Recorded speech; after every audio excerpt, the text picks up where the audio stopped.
fume plus, on regarde plus la télé. On prie davantage. C'est pas certain que ce soit vrai. C'est bien quand même. Et puis, vous voyez ici, on vient de lire l'évangile de l'enfant prodigue. Le père voit son fils arriver. Donc, l'enfant prodigue, c'est l'humanité, c'est nous. Quand l'enfant prodigue se lève et retourne vers son père, c'est Jésus. Il n'y a que Jésus qui se lève, il ressuscite, et il va vers son père. Et donc le père voit son fils, et il recueille son fils. Alors c'est le veau gras et c'est les noces. Mais le fils aîné, c'est le démon, c'est l'ange. Mais l'ange n'appartient pas au temps du péché ou au temps de la grâce. Il dépasse tous les temps, il traverse tout ça. Donc l'histoire du démon, il enveloppe tout ça.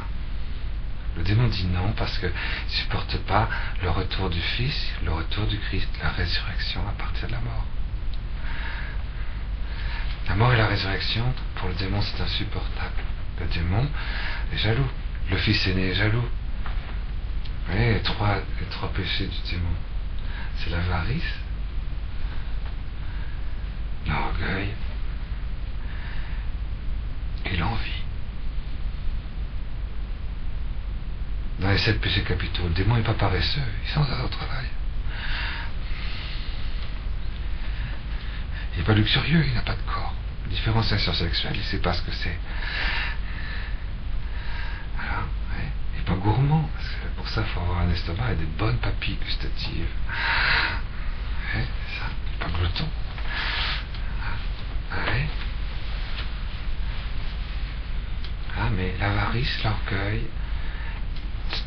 tout, c'est cette espèce de ramener un petit peu à soi. Ça oui, bien sûr. Il faudrait ramener Dieu à lui. Amener Dieu à lui. C'est pas amener le monde entier à Dieu, mais amener Dieu à lui. Ouais. Jésus lui ramène le monde entier au Père. C'est ça qui est beau. Et c'est ça l'enfant prodigue. Bon, l'Apocalypse, c'est le livre qui montre la rage du démon, son orgueil, son envie, sa jalousie. Les 3 péchés capitaux que nous avons en partage avec le diable. Tout est merveilleux, je veux dire, tout est extraordinaire, tout est splendide, mais qu'est-ce que ça fait du bruit là là, cet orgueil, cette avarice, cette envie, fait beaucoup de bruit. Et l'Apocalypse, c'est un livre merveilleux pour ça, parce que il montre à quel point l'orgueil est vide. C'est le domaine du vide, c'est le domaine du... L'avarice, c'est vide. L'envie, c'est vide. Et pourtant, ça fait beaucoup de bruit. Ça prend beaucoup de place. C'est vrai. Ah, attends, c'est bien cette parabole de l'enfant prodigue, parce que on comprend bien que quand on retourne vers le Père, c'est Jésus à travers nous qui retourne vers le Père. Quand on se confesse, c'est toute l'humanité. C'est pas moi avec mes petites fautes. C'est moi avec mes petites fautes, mais du coup j'en profite, je suis du coup dans une espèce d'extraordinaire nacelle, parce que comme je vais à la confession, du coup je suis dans le cœur de Jésus, et c'est le cœur de Jésus qui va vers le Père, qui demande pardon pour tous les péchés du monde. Voilà ce que veut dire la parabole de l'enfant prodigue. C'est que les sacrements ne sont pas pour moi, il n'y a pas d'avarice, c'est pas Dieu pour moi. C'est je ramène le monde entier en Dieu. Oui, la différence. L'Apocalypse montre ce côté un petit peu universel de l'amour de Dieu. Ce côté catholique, si vous préférez, ce côté éternel aussi. Le poids d'éternité du Seigneur est tellement grand que quand on rentre dans ce poids d'éternité et quand on descend, il y a un bruit incroyable en dessous. Le bruit du démon, quoi. Voilà. Et on est arrivé justement, je dis ça parce qu'on est arrivé dans ces passages des 7 signes. Parce qu'on a vu donc les 7 les 7 manifestations de la maternité glorieuse de Marie dans Jésus, on a vu les 7 églises, on a vu les 7 sceaux de la prédestination glorieuse, on a vu les 7 trompettes, les 7 tonnerres, et on rentrait dans les 7 signes là. Vous voyez, le signe de l'infaillibilité, le livre dans la droite, le tout petit livre, Bibliothos, le tout petit livre. Ça fait 3 livres, hein, vous ne le saviez pas, dans l'Apocalypse, dans la main droite, il y a un moment un livre, un moment un petit livre, et puis un tout petit livre. Un tout petit livre, c'est le signe. L'évangile de Saint Jean, c'est le signe. Il doit être redonné à un moment donné. Vous voyez, chapitre 10 et 11 de l'Apocalypse, il est dans la main droite de celui qui est sur le trône du Père. Un petit livre. Il faut relire. Le petit livre de Saint Jean, c'est pour ça qu'il y a une si grande distance entre l'évangile de Saint Jean et l'Apocalypse et puis tous les autres évangiles, les épîtres. Hein, c'est vrai, il y a une continuité incroyable. De la Genèse jusqu'aux 3 évangiles et jusqu'aux épîtres de Saint Paul. Puis un arrêt, il faut attendre le siècle d'après pour avoir l'Apocalypse, l'évangile de Saint Jean. C'est significatif, et c'est dans l'Apocalypse qu'on apprend pourquoi. Parce que, bien sûr, que le 4e évangile fait partie de l'ensemble de la Biblios, c'est-à-dire du petit livre. Bien sûr qu'il fait partie des apôtres comme les autres. Mais il doit être redonné une seconde fois, son évangile, le même. Cette toute petite partie de la Bible, cette toute petite partie d'une seconde fois, l'Apocalypse et l'évangile de Saint Jean doivent être redonnés une seconde fois, au moment où il y a ces 7 trompettes. Hein, la fameuse 6e trompette qu'on a vue, au moment de la venue, vous savez, de ces chevaux extraordinaires, avec une gueule de lion, qui sortent de la fumée, du feu, du soufre. Hyacinthe, avec des cuirasses de hyacinthe, de feu et de lumière purifiante, de soufre. Le règne du Sacré-Cœur. C'est une grâce sainte, victorieuse. Avec la fumée bleue, c'est extraordinaire. La couleur hyacinthe, c'est couleur de... C'est extraordinaire, n'empêche ça. C'est ce qu'on avait vu, c'est extraordinaire ça. De voir ces cavaliers, cette grâce qui va être donnée, royale, sainteté au sommet, plénitude. Parcourir toute la terre et qui vont ouvrir justement la possibilité de voir qu'est-ce qu'il y a de manger ce tout petit livre et qui va être redonné une nouvelle fois à la terre pour évangéliser tous les peuples, toutes les nations. Aujourd'hui, des chrétiens, des catholiques, il n'y en a pas tellement. Si on est 6 milliards d'êtres humains, vous voyez, disons vivants, ayant un état civil, parce que si on comptait tous ceux qui ont moins de 100 ans, on n'est pas 6 milliards, on est 28 milliards. Ceux qui ont moins de 80 ans aujourd'hui sur la Terre, on est 28 milliards. Vous ne savez pas ça?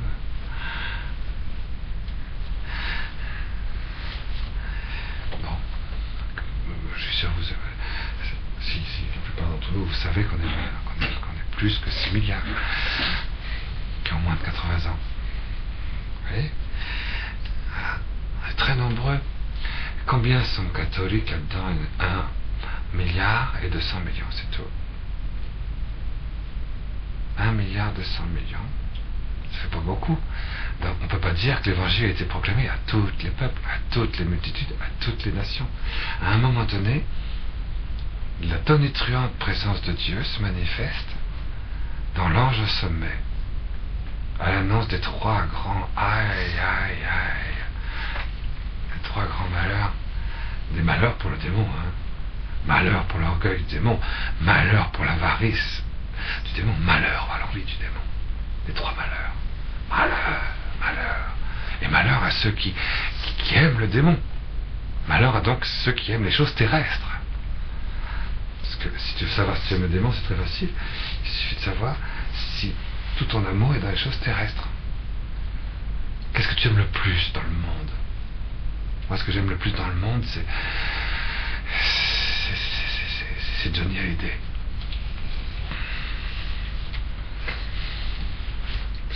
c'est terrestre. C'est une créature. Parce que j'aime le plus au monde, mais là où vraiment je me sens le mieux, c'est le film du soir. C'est terrestre. Oui. Parce que j'aime le plus au monde, c'est ma femme, c'est une créature. Parce que j'aime le plus au monde, c'est mes enfants. C'est des créatures.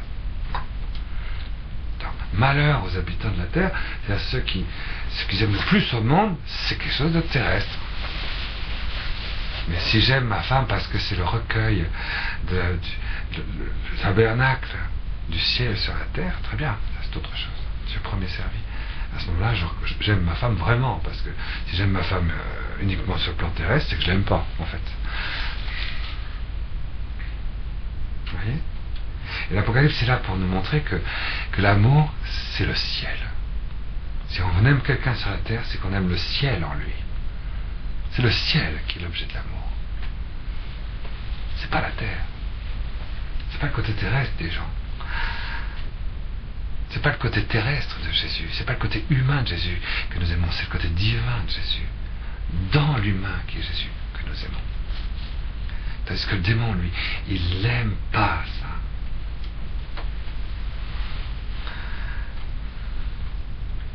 Il faut sauver l'homme.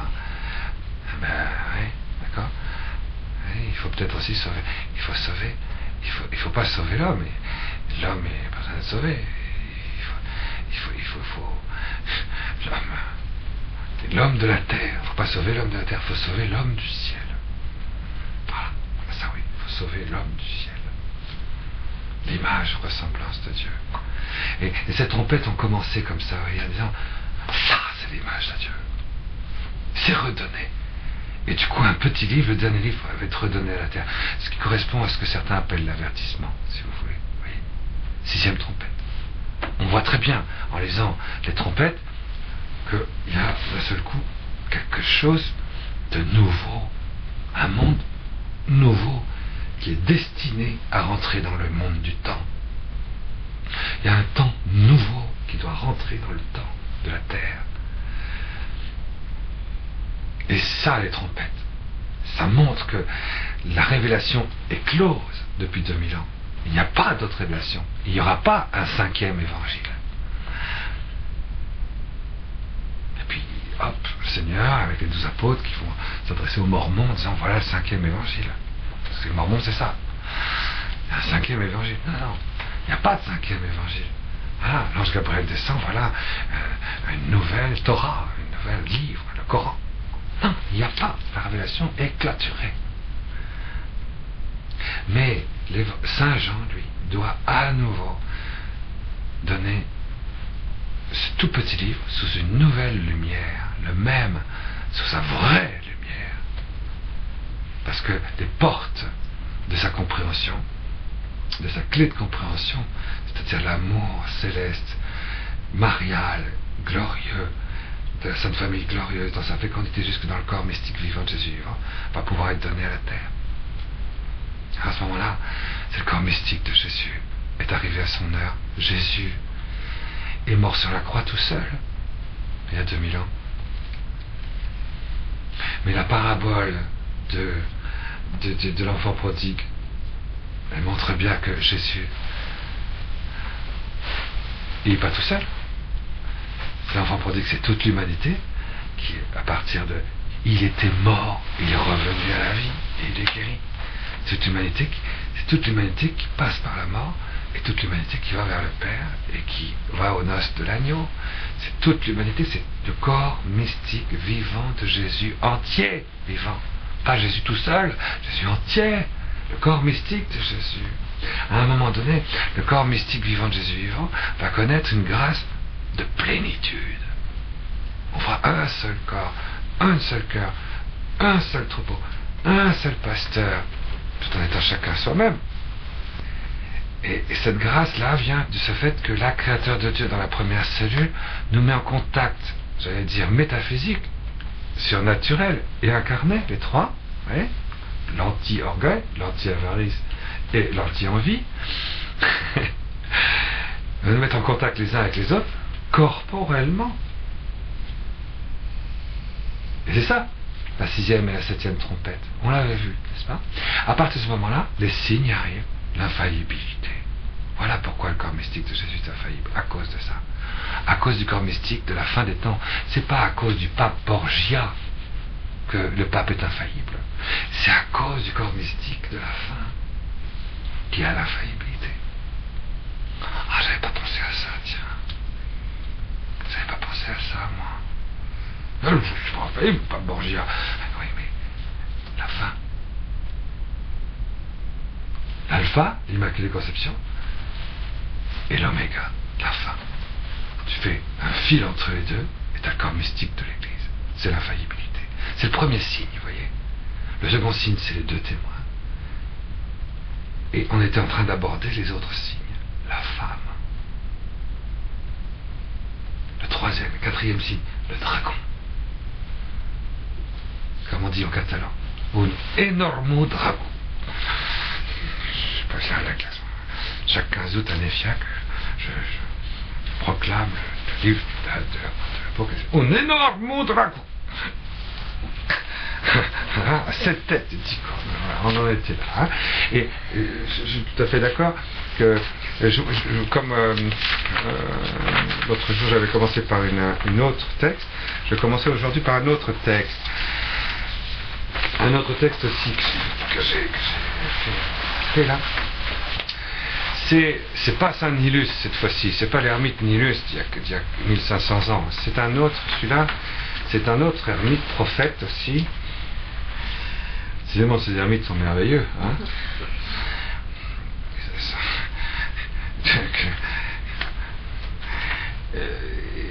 Et celui-là, c'était, non pas il y a 1500 ans, mais il y a 2500 ans.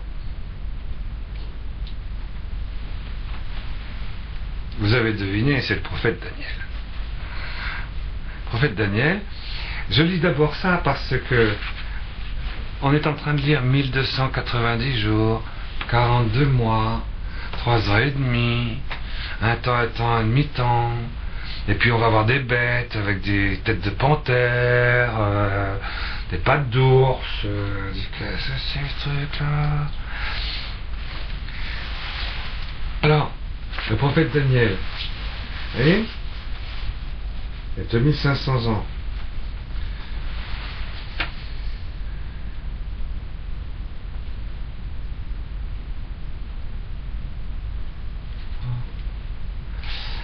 Voici que 4 vents, les 4 vents,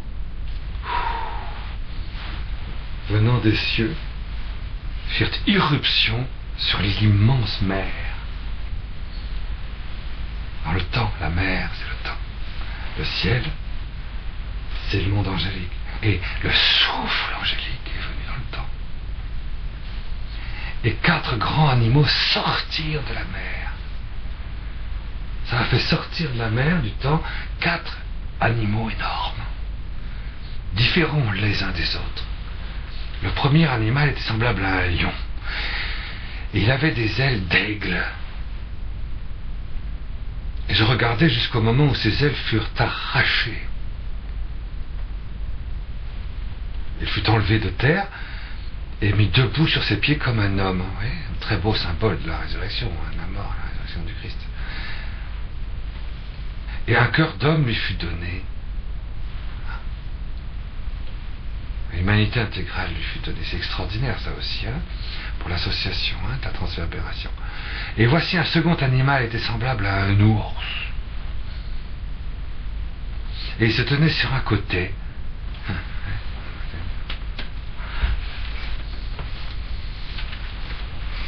Comme un chien quand il se trouve près d'un mur, vous voyez, sur un côté.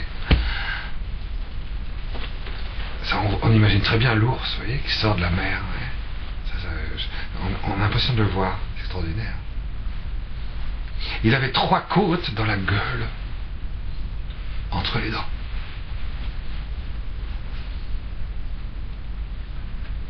Et on lui disait, lève-toi et mange beaucoup de chair humaine. Après cela, je regardais, et voici un autre qui était semblable à un léopard. Et il avait sur le dos 4 ailes comme un oiseau. Et cet animal avait 4 têtes. bizarre, hein? T'as quand même un léopard avec 4 têtes celui-là.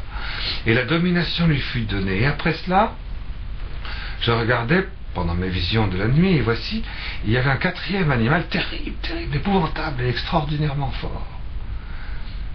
Il avait de grandes dents en fer.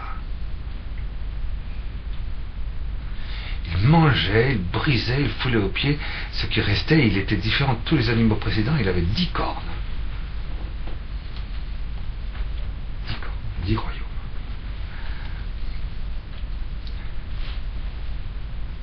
Et je considérais les cornes, et voici une autre petite corne sortie du milieu des 10 cornes, et 3 des premières cornes furent arrachées devant cette corne, et voici elle avait des yeux comme des yeux humains, et une bouche qui parlait avec arrogance, des blasphèmes.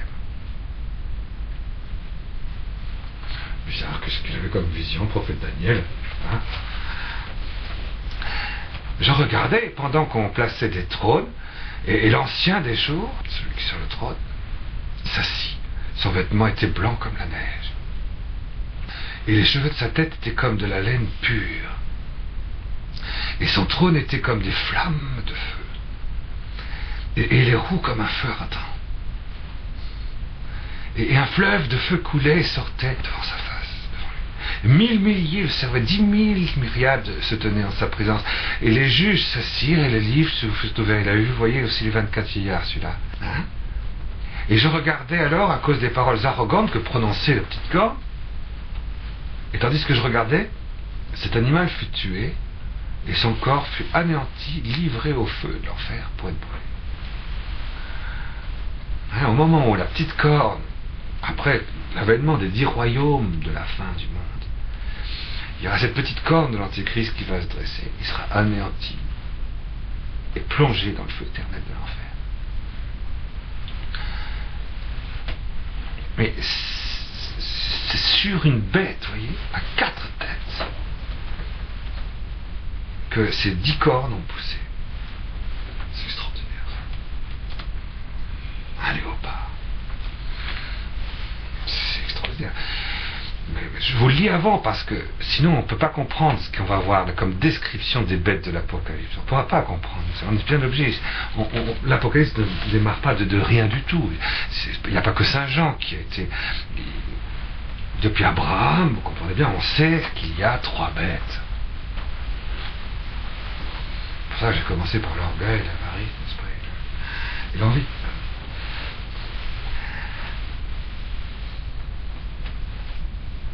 Les autres animaux furent dépouillés de leur puissance, mais une prolongation de vie leur fut accordée jusqu'à un certain temps. Chute d'Antéchrist en enfer, ça continue, ne vous inquiétez pas. Une chance est encore redonnée à la création. Je regardais pendant mes visions nocturnes, et voici sur les nuées des gloires du ciel, des cieux arriva quelqu'un de semblable à un fils d'homme. Il s'avança vers l'ancien des jours, on le fit approcher de lui, on lui donna domination, gloire et règne. Et tous les peuples, les nations, les hommes de toutes langues le servirent, et sa domination est d'une domination éternelle qui ne passera pas, et son règne ne sera jamais détruit. Moi, Daniel, j'eus l'esprit troublé au-dedans de moi, et les visions de ma tête m'effrayèrent vraiment. Et oui, ici il y avait des petits jeunes garçons là, qui avaient 18 ans, et qui disaient, mais pourquoi est-ce que vous n'êtes pas avec votre chef scout, là, Hélène, là, qui... Oh, ben maintenant elle a quand même 15 ans de plus que nous, et puis... bon... Il disait, moi c'est comme ça, parce que c'est comme ça que c'est eux qui m'en ont parlé. Moi je leur ai dit bonjour, et puis ils m'ont dit, elle est très obsédée par l'Apocalypse. C'est pas venu de moi, elle est obsédée par l'Apocalypse.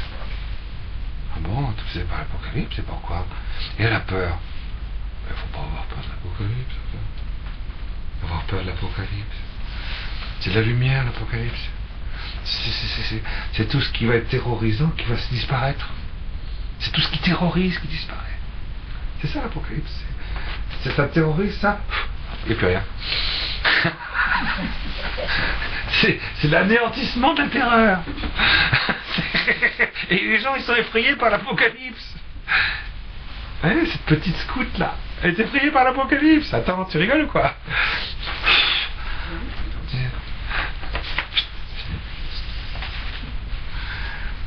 Alors voilà, c'est pour dire, vous voyez, eh bien même Daniel, les visions de ma tête m'effrayèrent de terreur. Et je m'approchais de l'un de ceux qui étaient là, je lui demandais ce qu'il y avait de vrai dans toutes ces choses. Ça peut pas être vrai tout ça, quoi. Enfin, ces dragons, ces machins. Il me le dit et m'en donna l'explication. Ces 4 grands animaux, ce sont 4 rois qui s'élèveront de la terre. Mais les saints du Très-Haut recevront le royaume du Très-Haut, et ils posséderont le royaume éternellement, d'éternité en éternité. 4, ça veut dire dans la création. Vous voyez, si vous cherchez un royaume à l'intérieur de 4, c'est-à-dire vous cherchez un royaume dans ce qui est créé. Mais il y a ceux qui cherchent le royaume dans ce qui est non créé, dans ce qui est éternel. Et c'est ça le vrai royaume de la création.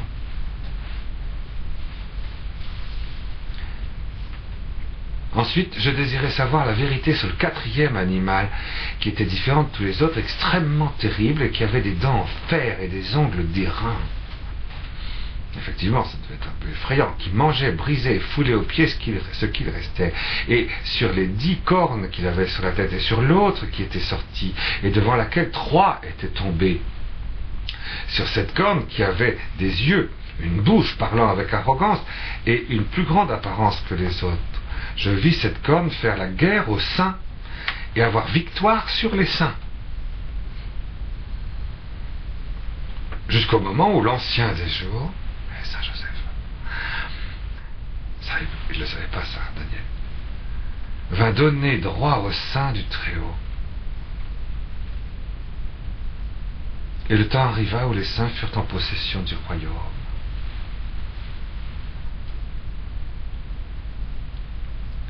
Il me parla ainsi, le 4e animal, c'est un 4e royaume qui existera sur la terre, différent de tous les royaumes, et qui dévorera la terre tout entière, pour la fouler aux pieds et la briser tout entière. Le royaume de l'Antichrist ne sera pas drôle, hein. Les 10 cornes, ce sont les 10 rois qui s'élèveront de ce royaume. À l'époque de l'Antichrist, il y aura 10 royaumes dans le monde. Il y aura l'Europe, il y aura l'Amérique du Nord, il y aura l'Asie du Sud-Est, il y aura l'Afrique, et on sait exactement quelles sont les frontières, puisque aujourd'hui, toutes ces 10 zones sont déjà découpées, elles ont toutes leurs autonomies, elles ont tous leurs accords, et donc on sait aujourd'hui, pas depuis longtemps, depuis seulement 7 ans, quels sont ces 10 royaumes.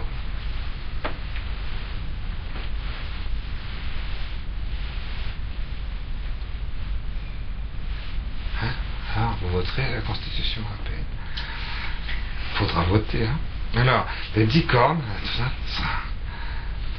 La France a des racines, vous comprenez? Israël a des racines. Mais l'Europe,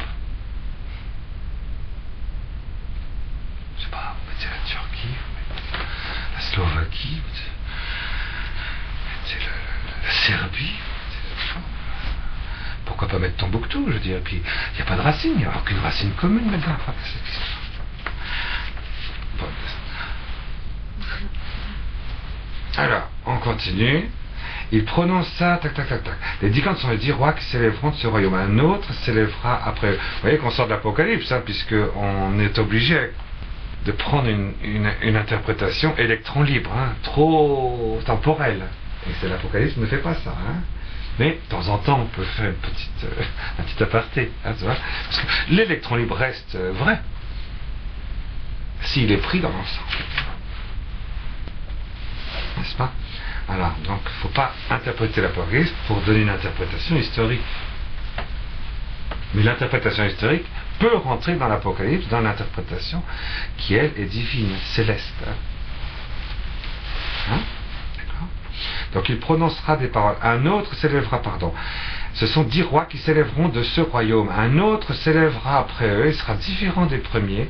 Il abaissera 3 rois. Il prononcera des paroles contre le Très-Haut, opprimera les saints du Très-Haut et espérera changer les temps et la loi. Et les saints seront livrés entre ses mains pendant 1 temps, 2 temps et la moitié d'un temps. Ça va être 3 et demi, d'accord?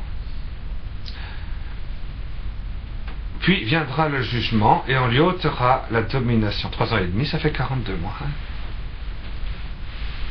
42 mois, ça fait 1260 jours. Puis viendra le jugement. Et on lui ôtera sa domination qui sera détruite et anéantie pour jamais. Le règne, la domination et la grandeur de tous les royaumes qui sont sous les cieux seront donnés au peuple des saints du Très-Haut. Voilà. Vous voyez ? C'est pour ça que j'aime bien l'Apocalypse, moi. Son règne est un règne éternel. Et tous les dominateurs le serviront et lui obéiront. Chapitre 7 du prophète Daniel. Toi, Daniel, tiens bien secrète ces paroles, et scelle le livre jusqu'au temps de la fin. Plusieurs alors le liront à la fin, et la connaissance augmentera. Et moi, Daniel, je regardais, et voici 2 autres hommes se tenaient debout, l'un en deçà du bord du fleuve, et l'autre au-delà du bord du fleuve. L'un d'eux dit à l'homme vêtu de lin qui se tenait au-dessus des eaux du fleuve, mais quand sera la fin de tous ces prodiges? Et j'entendis l'homme vêtu de lin, qui se tenait au-dessus des eaux du fleuve. Il leva vers les cieux sa main droite et sa main gauche, et il jura par celui qui vit éternellement que ce sera dans un temps, des temps, et la moitié d'un temps. Et que toutes ces choses finiront quand la force du peuple saint sera entièrement brisée. Là, Jésus a été entièrement brisé. Le corps mystique de Jésus doit être dans sa force visible, entièrement brisé. Ce mystère de la séparation du corps et de l'âme de Jésus, nous devons nous le vivre en tant que corps mystique de Jésus.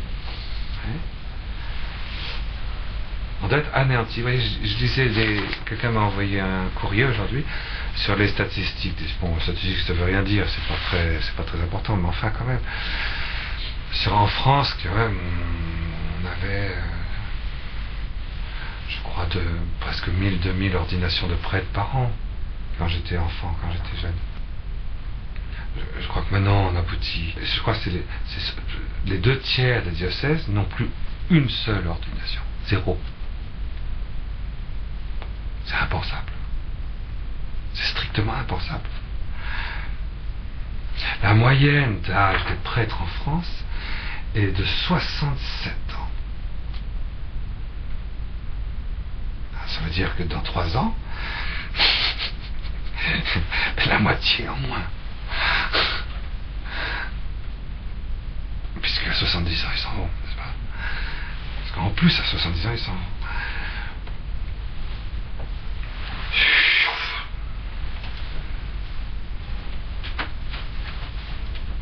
Alors, bien sûr, les seuls prêtres qu'on voit arriver, c'est à Paris. Ah oui, d'accord, le monseigneur Lustiger a fait 200 ou 300 ordinations depuis qu'il est archevêque de Paris. Oui, mais si Paris est brûlé, alors c'est 300 nouveaux et il ne reste plus rien. Parce qu'il y a la panthère, il ne faut pas l'oublier, n'est-ce pas? On va voir la panthère. À un moment donné, on va voir bien, il n'y a plus rien. Visiblement, l'institution visible de l'Église, vous voyez, plus rien. Visiblement. Mais invisiblement, l'Église.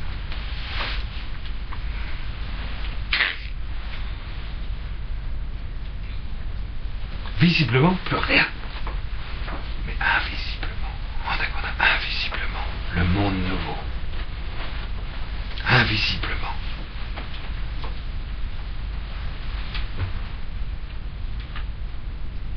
Et c'est ce que disait la petite Marthe Robin. Invisiblement, c'est le plus grand moment de l'Église. Le plus grand moment de lumière, d'amour, de grâce. Le plus grand moment. Il y a comme une espèce de séparation de l'institution visible et extérieure et de l'âme vivante. À un moment donné, quand Jésus est mort, son âme a été séparée de son corps, et en même temps, nous, qui sommes à la fois l'Église visible et à la fois l'Église invisible, on est très très liés à l'Église visible, puisque nous sommes l'Église visible. On est très lié aux prêtres, aux évêques, au pape, aux sacrements et tout ça. On est très lié. Mais on est infiniment plus lié à ce qui se passe dans les limbes, à ce qui se passe dans l'invisible, à ce qui se passe dans les fruits des sacrements. À tel point qu'à un moment donné, même s'il ne peut plus y avoir de sacrement, on sera entièrement dans les fruits des sacrements. Ça, c'est le secret, ça. C'est le secret, ça. C'est le petit secret, c'est le fruit des sacrements. C'est affreux, il n'y a plus de prêtre, il n'y aura plus de messe, il n'y a plus de saint. L'Antichrist, il n'y aura plus de messe. C'est vrai, à temps de l'Antichrist, il n'y aura plus la messe. Pendant 1280 jours, ça c'est vrai. Moi je dis tant mieux. Tant mieux, parce que du coup, on vivra du fruit des sacrements. Enfin, pas trop tôt. C'est vrai. Alors, mais en même temps, on est très très très amoureux du sacrement, de l'Eucharistie. Vous voyez? Même s'il est dépouillé de ça, quelque part, vous voyez. Il n'y a pas que les sacrements dans la visibilité de l'Église, vous sentez bien ce que je veux dire. Dans la nuit profonde de l'esprit, dans la nuit profonde et aquasée de l'âme, dans la nuit profonde, très très profonde de la foi, il n'y a plus rien de sensible. Et c'est le moment où notre foi est capable de faire le grand exorcisme sur tous les possédés de toute la terre, à nous tout seuls. C'est le moment où la foi est la plus puissante, c'est qu'il n'y a plus rien de sensible. Et l'Église va être amenée jusqu'à ce mariage spirituel où la foi va être là à l'état pur. On doit vivre cette séparation du sensible et du surnaturel pour qu'il n'y ait plus que du surnaturel dans un corps vidé du sensible.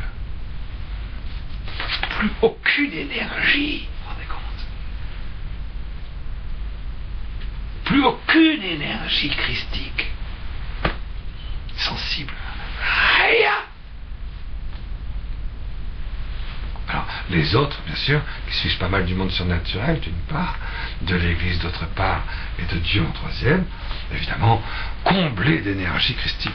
Comblés d'énergie christique, les pauvres. Bon.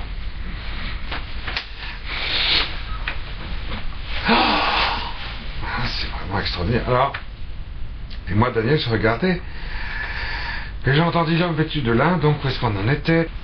Toutes ces choses finiront quand la force du peuple saint sera entièrement brisée. Vous voyez? Et quand vous voyez Marthe Robin, c'était extraordinaire d'avoir connu Marthe. Pourquoi? Parce que Marthe, un peu comme, mieux même, beaucoup mieux que Sainte Thérèse d'Avila, avait connu la mort. Elle a connu la mort à 47 ans, comme Sainte Thérèse d'Avila. Hein. Et puis au bout de 2 ou 3 jours, puis le Seigneur a dit, mais peut-être qu'il faudrait justement faire partie de ceux qui vivent de ça. La force du peuple saint entièrement brisée. Alors du coup, elle a dit, ben voilà, d'accord, il faut être déjà là pour vivre de ce que l'Église doit vivre, de ce que Jésus doit vivre sur la terre. Alors du coup, elle est revenue vivante, seulement la tête qui vivait. Et encore, elle ne pouvait même pas déglutir. Tout le reste était mort. Pendant 50, un peu moins de 50 ans. Hein. Seulement le corps du Christ, l'Eucharistie, qui venait voler jusqu'à elle, à se mettre sur le fond de son palais, elle ne pouvait pas déglutir. De temps en temps, on faisait un pchit-pchit pour qu'il y ait un petit peu d'humidité. Donc elle était morte. La tête seulement vivait. Pourquoi? Parce que le corps du Christ, le corps mystique du Christ, c'est Jésus la tête et nous les membres. Hein. Mais les membres étaient morts. Dans Marc, les membres étaient morts. Avec la tête, elle pouvait parler, mais c'est tout. Vous voyez? Et ce qui se passait dans le cœur, dans le sang, de cette femme, c'est ce qu'il y a de plus grand pour un chrétien. Le mariage spirituel à l'état pur. C'est vraiment extraordinaire, hein, c'est vrai. L'esprit d'enfance, avec elle. Vous avez entendu parler, je pense. Mais c'est au point de vue symbolique, là, c'est extraordinaire. Franchement, C'est très parlant. L'Église doit vivre ça. Vous voyez, Jésus est vivant, il est glorifié. Et nous, entièrement brisés. Mais on est tellement unis corporellement, on est tellement unis avec Jésus sur la terre de notre ciel et dans le ciel de notre terre, on est tellement unis dans le corps spirituel que tout vit du coup. Mais c'est dans la transverbération que tout vit. Et il n'y a rien de créé qui nous fait vivre. Seulement l'Eucharistie, c'est tout. Seulement le fruit des sacrements, c'est tout. C'est tout. C'est quelque chose de très très très beau. Alors bon, moi je continue. J'ai entendu, mais je ne compris pas. Oui, tout le monde ne comprend pas ça. Alors, je dis, Monseigneur, quelle sera l'issue de toutes ces choses? Il répondit, va Daniel, car ces paroles sont tenues secrètes et cachées, incompréhensibles jusqu'à la fin des temps. Plusieurs seront purifiés, blanchis et rendus purs et épurés. Les méchants feront le mal, et aucun des méchants ne pourra comprendre. Mais ceux qui auront l'intelligence, l'esprit d'intelligence, comprendront. L'esprit d'intelligence, c'est l'esprit d'enfance. L'esprit d'intelligence, c'est l'esprit d'enfance. Si vous voulez savoir ce que c'est que l'esprit d'intelligence, comme don du Saint-Esprit, c'est l'esprit d'enfance. C'est l'esprit de contemplation. Ils comprendront quoi? 2 points. Depuis le temps où cessera le sacrifice perpétuel et où sera dressée l'abomination du dévastateur, il y aura 1290 jours. Heureux celui qui attendra et qui arrivera jusqu'à 1335 jours. Et toi, marche vers ta fin. Tu te reposeras, tu seras debout pour ton héritage à la fin des jours.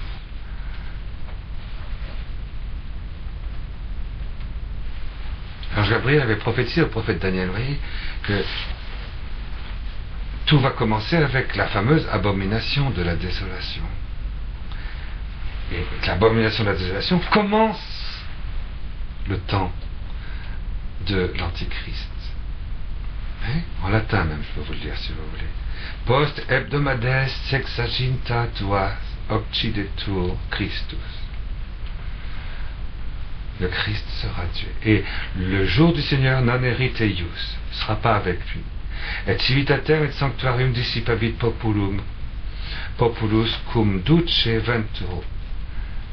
Et donc le sanctuaire et la cité de Dieu sera dispersée. Et finis eius vastitas et post finem bellis statuta.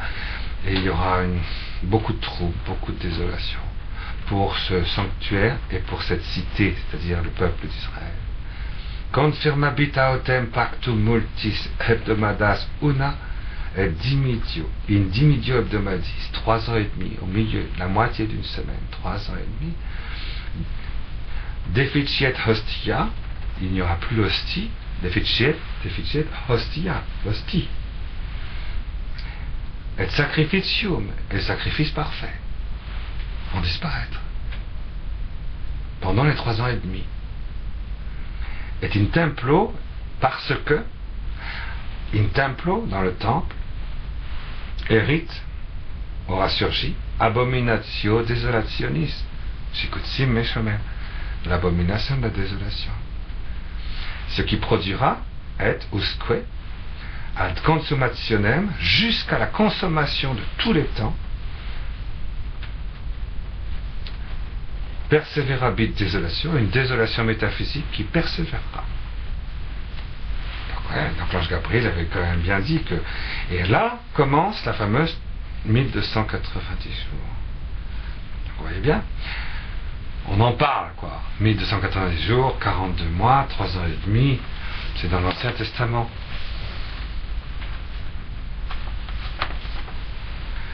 C'était juste culture générale, c'est parce que ici maintenant on va le lire dans le 4e et 5e signe de l'Apocalypse. Puisque nous méditons l'Apocalypse, donc à partir de là on va voir un petit peu. Nous avions lu le chapitre 12, je crois. Et nous avions vu le 4e et 5e signe, donc un signe grandiose, je le relis, apparu au ciel.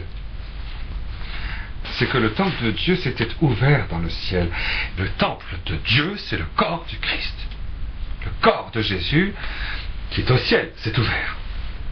Vous vous rendez compte? Le corps de Jésus, au ciel, s'est ouvert. Vous voyez ce que ça fait? Le corps de Jésus, s'est ouvert. Je ne sais pas comment vous dire. À chaque fois que vous avez la messe, le corps de Jésus ressuscité s'ouvre. Le sacrifice est renouvelé.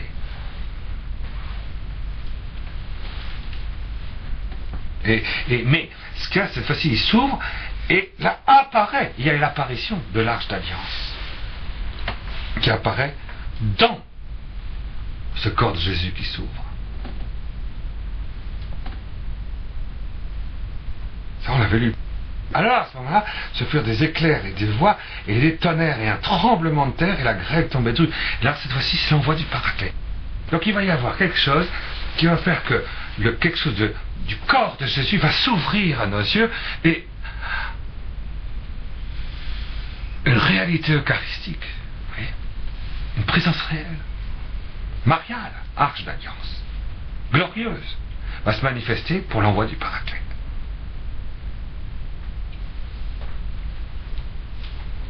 Et la grêle tombait drue. Alors un signe grandiose apparut au ciel. Et c'est beau l'Apocalypse parce que tu veux mieux comprendre. Alors je vais préciser. Un signe grandiose apparut au ciel, une femme. Et le soleil l'enveloppe. Ce n'est plus le visage comme le soleil, c'est le soleil qui enveloppe entièrement la femme. C'est le Christ total. C'est l'Église. L'Église est comme Marie. À un moment donné, l'Église sera comme Marie. Ou bien tu auras la grâce sanctifiante, tu seras comme Marie, ou tu n'auras pas la grâce sanctifiante, tu es promis aux énergies.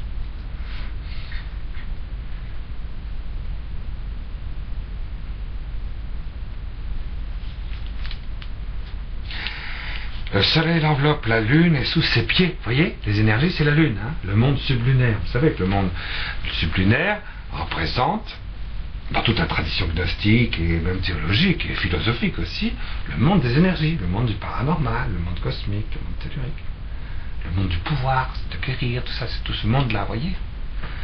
Ce monde de la transmission de pensée, ce monde de vibratoire, invisible, ce que vous voulez. Bon.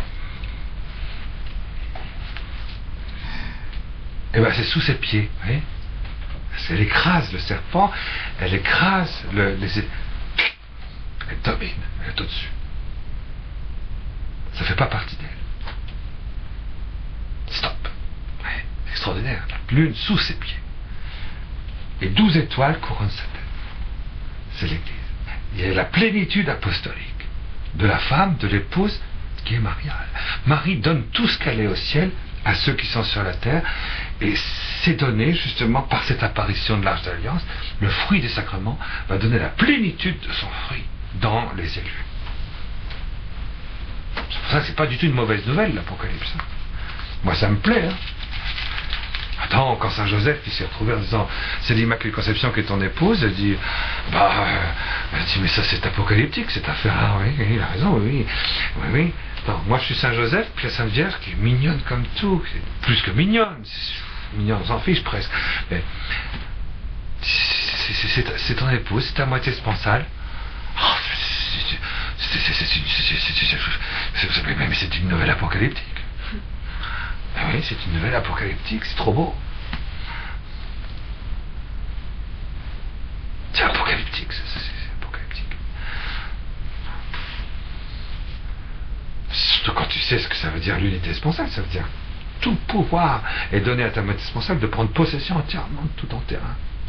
Et réciproquement, t'en compte, pour lui, c'est trop beau, quoi. Entièrement possédé par toi, transubstantié en toi, changé en toi.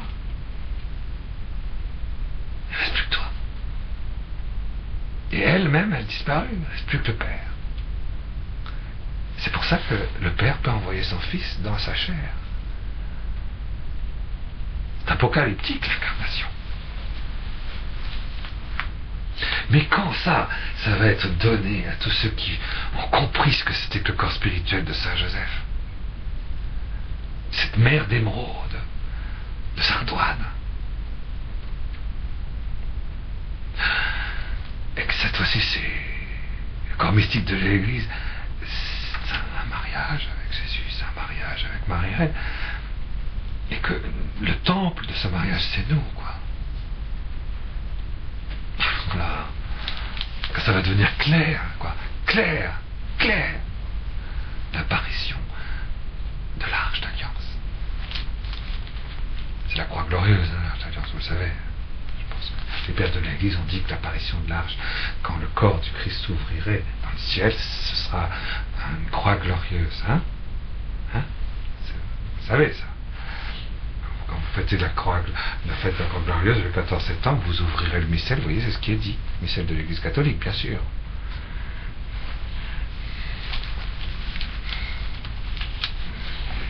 C'est pas une secte, hein, l'Église catholique, hein, c'est infaillible.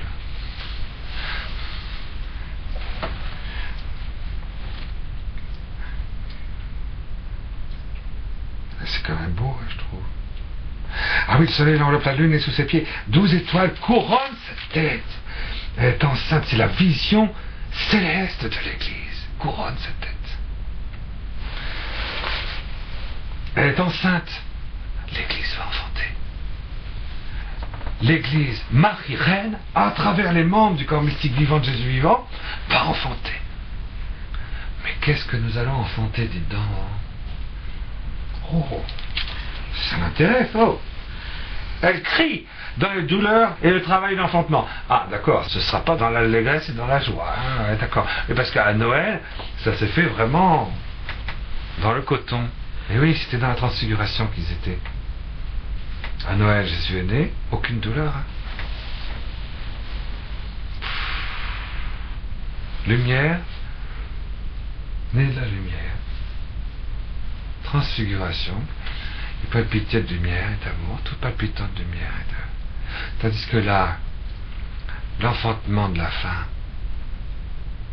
le grand enfantement, ou le Noël glorieux, ce sera le Noël de l'agneau.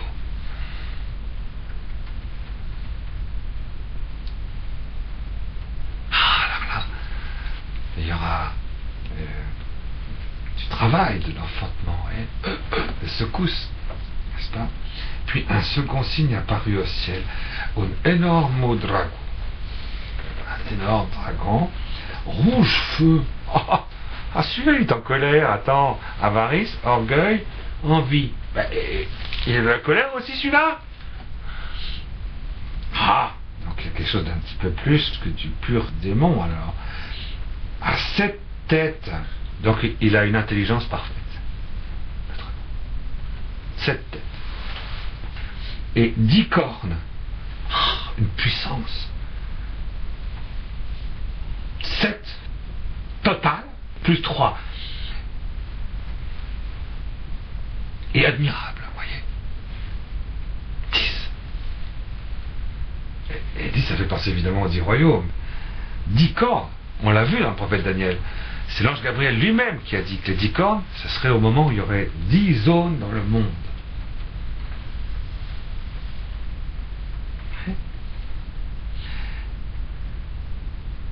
Ce qu'a dit la Vierge de la Salette aussi. Hein. Quand il y a 10 zones dans le monde, sachez que c'est l'heure. Chaque tête surmontée d'une couronne. Alors ça veut dire qu'ils règnent vraiment. Ils ont pouvoir, puissance et royauté, c'est-à-dire ceux qui ont tous les pouvoirs et qui ont effectivement l'autorité. Mais c'est les têtes qui ont l'autorité, c'est les idéologies. C'est quoi ces idéologies? Puis, pourquoi est-ce que c'est dur? Pourquoi est-ce qu'on souffre? Parce qu'il y a un dragon à 7 têtes et 10 cornes. Ah, résultat de ces idéologies, sa queue, la queue du dragon là, balaye le tiers des étoiles. Les étoiles, c'est quoi? C'est les théologiens, c'est les saints, qui sont censés éclairer la nuit de la foi. Le tiers des théologiens, avec les idéologies, sont ramenés à de l'humain, du terrestre. la chute, vous voyez, l'apostasie des théologiens. Un tiers. Un tiers, ça veut dire que c'est ceux qui crient le plus fort, vous inquiétez pas, puisqu'il y a 10 cornes, 7 têtes. Mais les 2 tiers, ils restent des saints parmi les théologiens. Ils ne sont pas publiés. Ils sont interdits de publication. Donc, mais ils existent, vous inquiétez pas. C'est les 2 tiers, c'est le plus grand nombre. Bon, un tiers quand même, les idéologies. Parce que si vous avez une idéologie, si vous êtes positiviste, parce que je voudrais pas citer de nom, ils sont encore vivants. Mais si celui qui est allemand là, qui déchaîne les librairies là, c'est fou. Qu'est-ce qu'il dit? Je vous assure, j'ai lu un livre de l'évangile de Saint. Il dit Évangile de Saint Marc. Non, il dit pas Évangile de Saint Marc. Il dit Évangile de Marc. Bon. Et il dit ceci explicitement. Et j'ai lu de A à Z. Hein, j'ai vraiment halluciné. Hein. J'ai halluciné. Attends, il est prêtre, il est théologien. C'est le plus grand théologien d'aujourd'hui, quoi. On peut dire, disent certaines personnes. Il dit bien, je cite, la seule lumière, la seule clé de compréhension de l'évangile de Saint Marc, mais pour tous les autres évangiles c'est pareil, c'est Freud.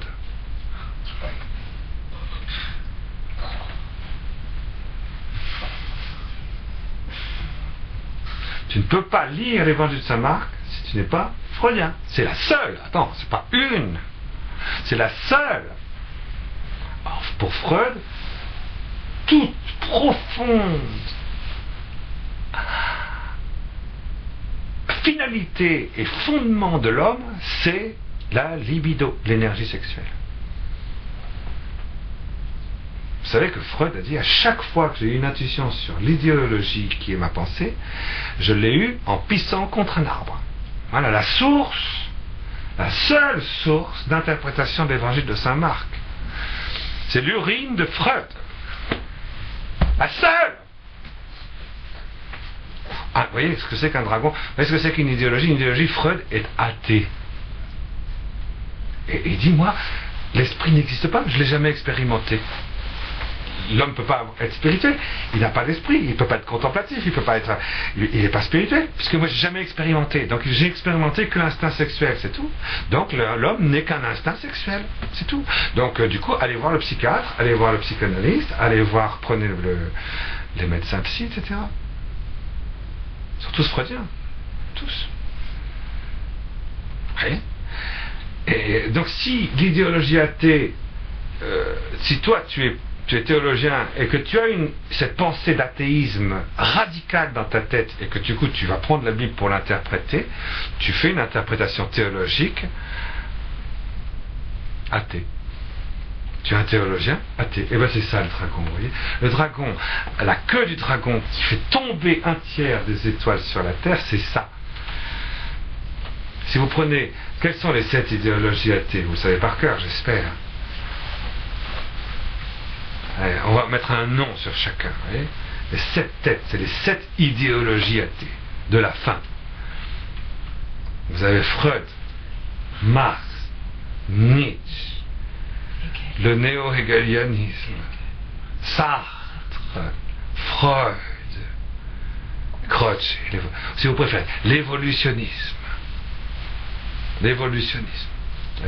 Tu descends du singe, forcément. Attends, le singe, il a l'idiot comme toi, donc t'es pas plus que lui, hein, d'accord? Donc tu descends du singe. L'évolutionnisme. L'évolutionnisme. La vie, l'évolutionnisme, c'est quoi? Ça veut dire, la vie, par elle-même, est sacrée. C'est pas vrai, la vie n'est pas sacrée. Moi, si je cueille une fleur, je coupe de la vie, et je fais pas un sacrilège. La vie n'est pas sacrée. C'est l'esprit qui est sacré.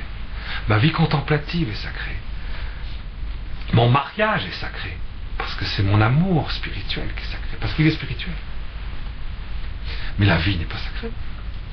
Mais pour l'évolutionnisme, la vie est sacrée. Donc si tu laisses la vie aller, petit à petit, elle va s'améliorer.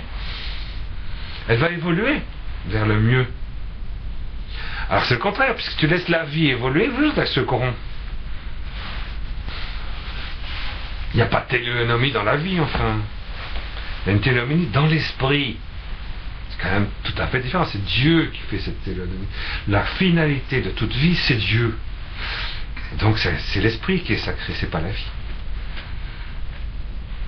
Bon, et pas comme ça avec toutes les autres idéologies. Le matérialisme, c'est la matière qui est sacrée. Le marxisme, c'est du matérialisme dialectique.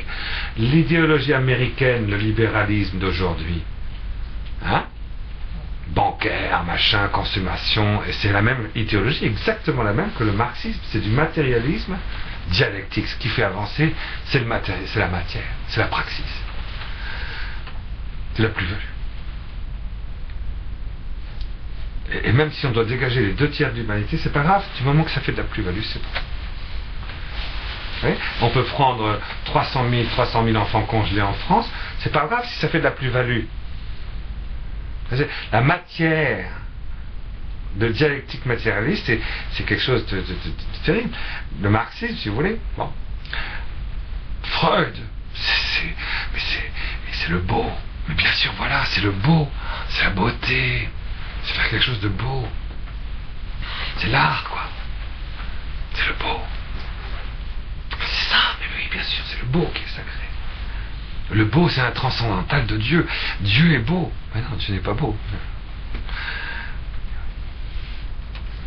Si la fleur qui est devant vous, elle est belle, c'est parce qu'elle est limitée par une forme. Mais Dieu n'est pas limité par une forme. Donc il n'y a pas de beauté en Dieu.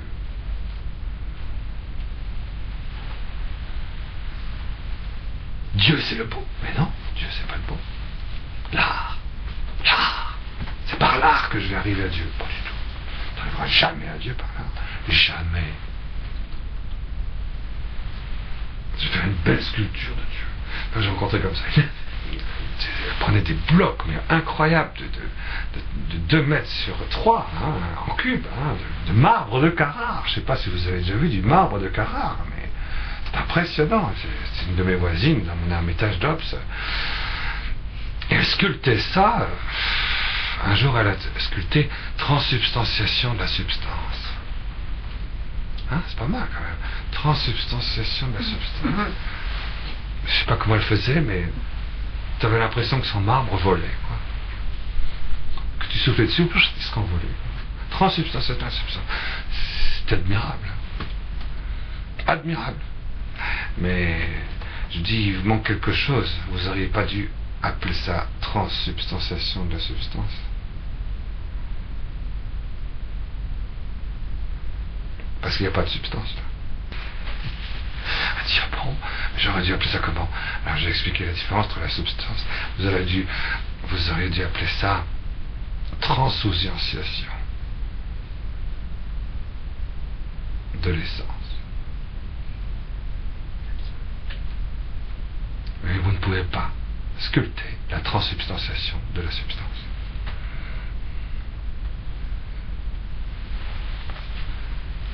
Elle a été très blessée, hein? Très blessée. Parce qu'il pensait vraiment qu'on pouvait dire quelque chose par le marbre de Carrare. C'est très beau, hein? Ça n'enlève rien au fait que son truc était très très très très beau. Vous voyez, l'art, c'est moi qui transforme. C'est moi. Le créateur n'existe pas. Toutes les idéologies athées, c'est Dieu n'existe pas. Donc si Dieu est créateur et qu'il n'existe pas, le créateur, c'est moi. Donc le beau, c'est Dieu. Si l'éternité vivante de Dieu n'existe pas, la vie que j'ai, c'est Dieu. Donc c'est l'évolutionnisme. Vous voyez? Si, etc. Alors, toutes les idéologies sont athées.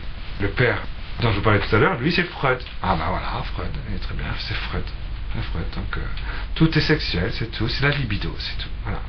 Voilà le fond, la substance, le sacré, le supérieur, l'inférieur et l'universel de toute explication spirituelle. C'est effrayant. Et oui, puisque si Dieu n'existe pas, il ne reste plus que la libido. Il ne reste plus que cette force de vie se répand partout. Oui? Et c'est ça, vous voyez, le dragon à 7 têtes, c'est les 7 idéologies. Donc ça veut dire que le signe, nouveau signe, un monde avec 10 grandes zones, et enfin dominé par les 7 idéologies athées. Les 7 idéologies athées. Et ce qui est marrant, c'est que quelquefois il y a des croisements entre les idéologies athées. Si par exemple vous croisez Auguste Comte avec Marx, et ça donne Lénine, du léninisme. Vous pouvez croiser comme ça. Si vous croisez Freud avec Marx et avec l'évolutionnisme, ça donne Reich. Reich, c'est se mettre à penser de la révolution de 68. Révolution culturelle. Et en ce moment, et quand les 7 idéologies sont unies dans ça, alors à ce moment-là, ça y est, c'est la bête rouge. Ce sera quand ça? Dans un siècle? Il me semble que... Alors, 10 cornes, vous voyez, sa queue balaye le tiers des étoiles du ciel et les précipite sur la terre. Avec une violence incroyable. Et en arrêt devant la femme en travail, le dragon s'apprête à dévorer son enfant aussitôt qu'il naîtra. Le dragon idéologique sait,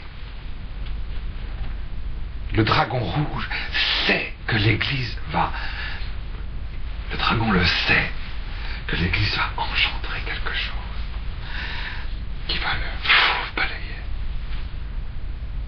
Vous savez, le Satan il le sait, il a l'habitude. Mais là, cette fois-ci, il mobilise toute la terre, il mobilise toutes les idéologies, il mobilise, tout est mobilisé. Donc cette fois-ci, il ne va pas se laisser surprendre. Qu'est-ce que va donc engendrer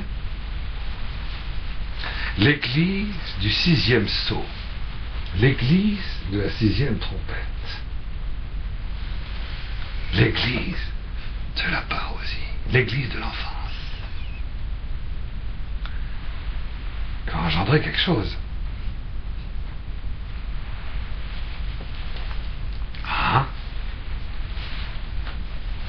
Or la femme mit au monde un enfant mâle. Hein?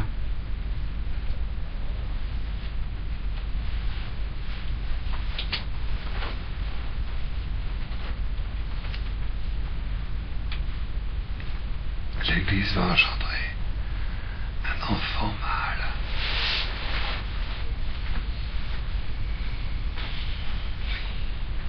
Bon.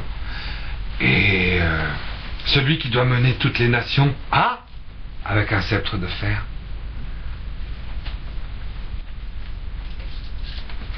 L'enfant mâle, le fils de l'homme, qui doit gouverner toutes les nations, ça désigne la conversion d'Israël. L'Église va engendrer de ses entrailles la conversion d'Israël. Le Fils de l'homme. Vous comprenez pourquoi il faut bien les enfermer dans un mur? Parce qu'on est en arrêt. Hein? Le dragon est en arrêt. Hein? Il est en arrêt. Mais l'idéologie ne va pas suffire, vous allez voir.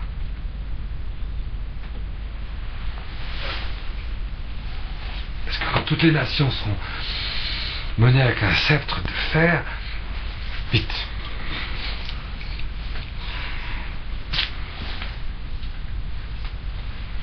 Et son enfant fut enlevé jusqu'auprès de Dieu et de son trône. Enlèvement.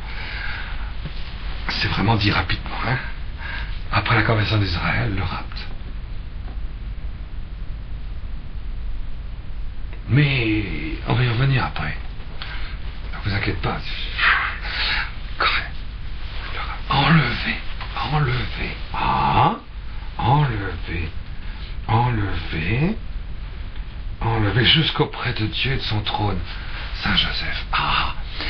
Bon. Alors là, il y aura un enlèvement. Enlèvement de devant le dragon. plus atteint par aucune idéologie. Il n'y a plus marxiste, plus freudien, plus évolutionniste, plus aucune des idéologies. Vous vous rendez compte? C'est pas génial ça? Rien, plus aucune idéologie athée, quoi. On est en dehors de tout ça. C'est extraordinaire ça, de débarrasser de tout ça, purifier complètement de tout ça, d'un seul coup. Et qu'est-ce qui va faire ça, enfin? Un engendrement, la conception d'un enfant. C'est bizarre quand même tout ça, ça se recoupe, hein. Alors,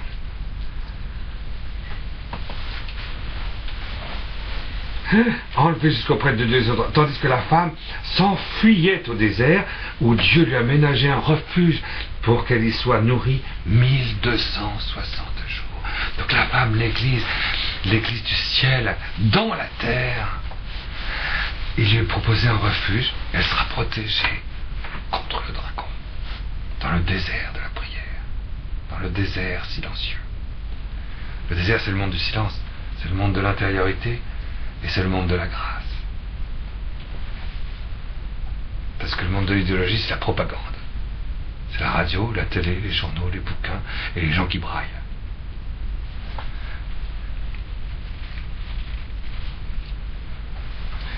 « 1260 jours. Encore une fois, c'est 1260 jours qu'on avait déjà vu la dernière fois, à 2 ou 3 reprises. Alors il y eut une bataille dans le ciel. Michel et ses anges combattirent le dragon. Et le dragon riposta. Quand même, Marx, il y avait quand même des choses de vraies dans ce qu'il disait. Enfin, et Freud, il y a quand même des choses de vraies. Enfin, qu'est-ce que c'est cela? Je dis, mon cher Noël, mon cher père, non. Non. Rien de vrai. Rien. Rien. Compris? Rien. Rien. Faut quand même.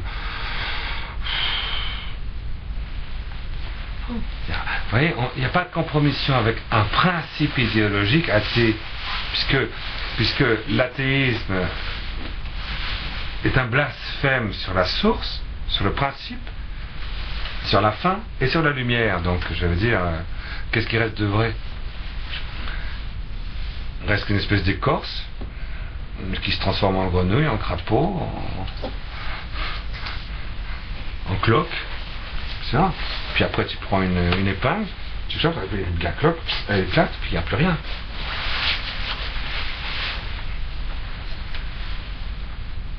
Faut pas trop cloquer ces cloques-là, parce qu'après ça fait des virus, comme le sida, tout ça, et puis un peu plus. Bon, donc laissez les cloques tranquilles. Vous voyez? Alors, donc les anges arrivent, les anges glorieux arrivent dans le corps.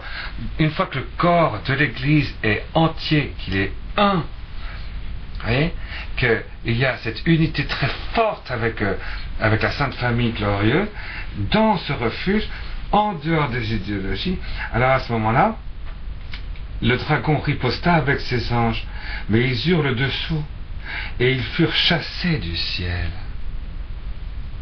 Du monde spirituel, vous voyez, du monde de la contemplation. Dans notre contemplation, il n'y aura plus rien qui vienne du démon. C'est pas beau ça? Et on le jeta donc, l'énorme dragon, l'antique serpent. Le serpent, c'est le trompeur. Le diable ou le Satan, comme on l'appelle, le séducteur du monde entier. On le jeta sur la terre. On jeta sur la terre, et ses anges furent jetés avec lui sur la terre. Ah, c'est-à-dire sur ceux qui aiment la terre. Ceux qui préfèrent les choses terrestres, tous les démons sont pour eux.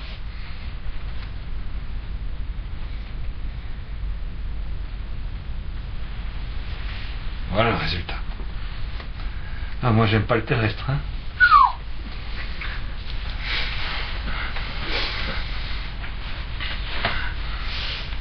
Oh, c'est un tabernacle qui me plaît pas beaucoup, ça. Hein? Et j'entendis une voix clamer dans le ciel, dans le monde de la contemplation, le ciel, hein, d'accord? Désormais la victoire la puissance, la royauté. Dès qu'on voit que tous les démons sont dans ce qui est terrestre, alors voilà ma prière. Quand je vois que tous les démons sont dans le terrestre, tous, hein, voilà ce que je peux dire. Désormais, ça y est, la victoire, la puissance et la royauté sont acquises à notre Dieu. Et la domination à son Christ, puisqu'on a jeté à bas l'accusateur de nos frères, celui qui les accusait jour et nuit devant notre Dieu. Mais nos frères, eux, l'ont vaincu par le sang de l'agneau, par la verbe dont ils ont témoigné, car ils ont méprisé, ah voyez, parce qu'ils ont méprisé leur vie jusqu'à mourir.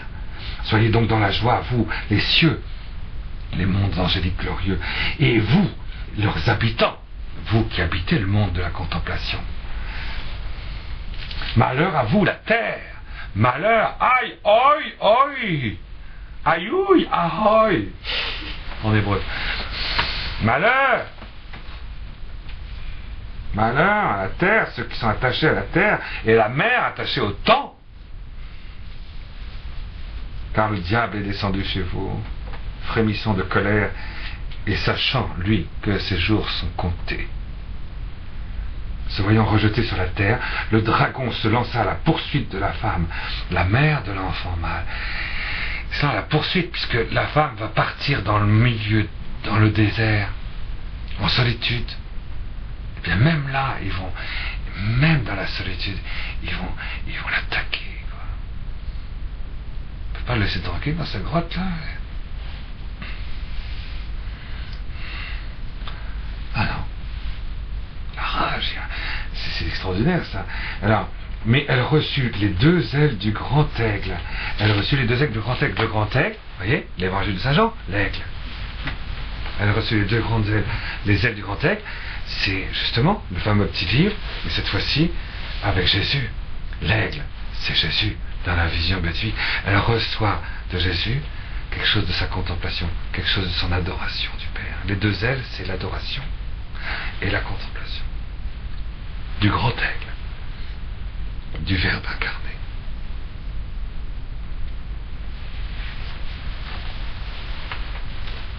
Pour voler au désert, jusqu'au refuge, le rapt, ou loin du serpent, elle doit être nourrie, elle va être prise dans un lieu de contemplation, de vie profonde, d'adoration, c'est vrai, et de nourriture.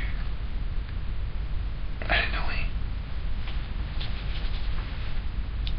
Marthe, voyez, elle était nourrie.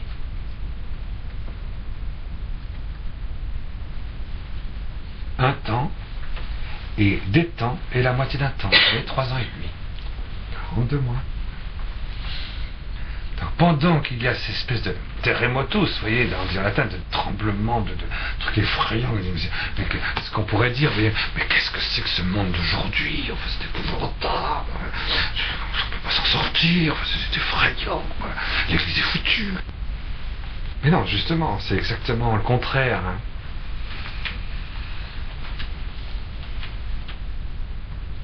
Le malheur de la terre, c'est le signe de la fin du dragon. Et donc c'est le signe du rapt, de la protection des saints, de ceux qui ont la grâce du Seigneur. Vous voyez? Le serpent vomit alors. Cette fois-ci c'est le serpent. Oh là là, vomit alors de sa gueule comme un fleuve d'eau derrière la femme pour l'entraîner dans ses flots.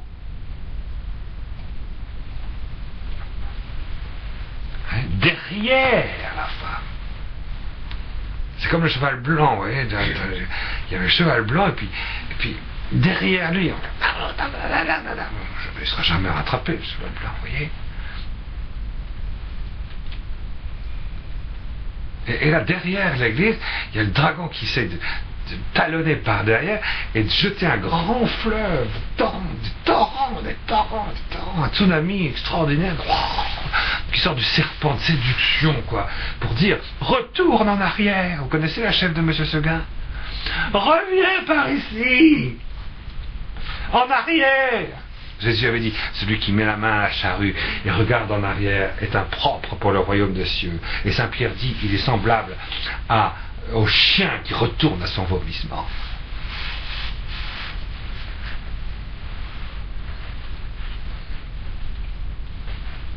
Et l'homme, il a mis la main au paradis du refuge du corps mystique de Jésus et de la terre nouvelle, du monde nouveau, et s'il retourne avec la nostalgie du paradis terrestre dans les énergies christiques, alors là, comprenez ce que c'est que cette séduction du serpent qui vient d'un autre arbre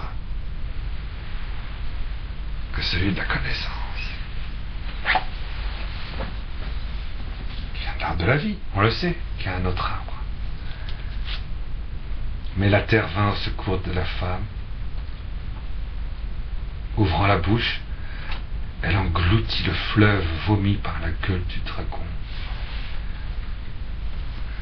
C'est la terre, voyez, c'est le corps spirituel. C'est grâce au corps spirituel que le corps mis en place du corps spirituel, c'est grâce au corps spirituel. Vous entendez bien, c'est pas l'âme spirituelle, c'est pas la divinisation de l'âme, c'est la transformation du corps et la réception dans notre corps de cellules staminales venues d'en haut. Le corps spirituel qui fait que les os, on n'a aucun intérêt à revenir à un corps de grâce originelle dans les énergies cosmiques.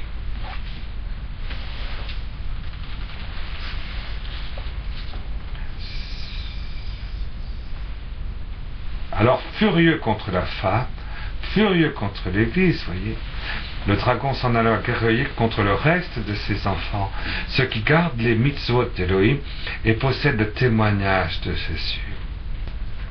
Donc il ira guerroyer contre tous ceux qui ne sont pas emportés dans le monde nouveau, mais qui respectent les commandements de Dieu.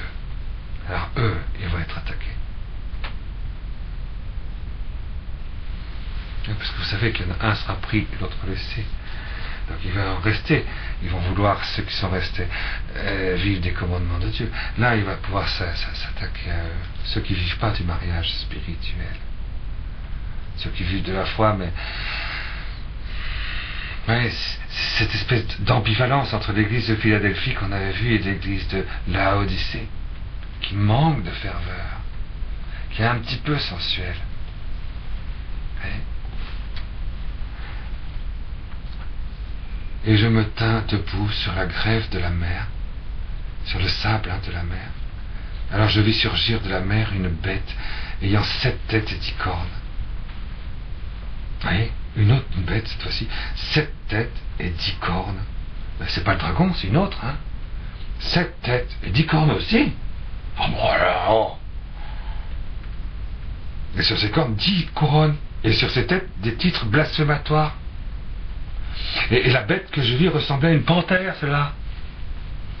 Une panthère. Avec des pattes comme celles d'un ours. Et la gueule comme la gueule d'un lion. Parle comme le Christ.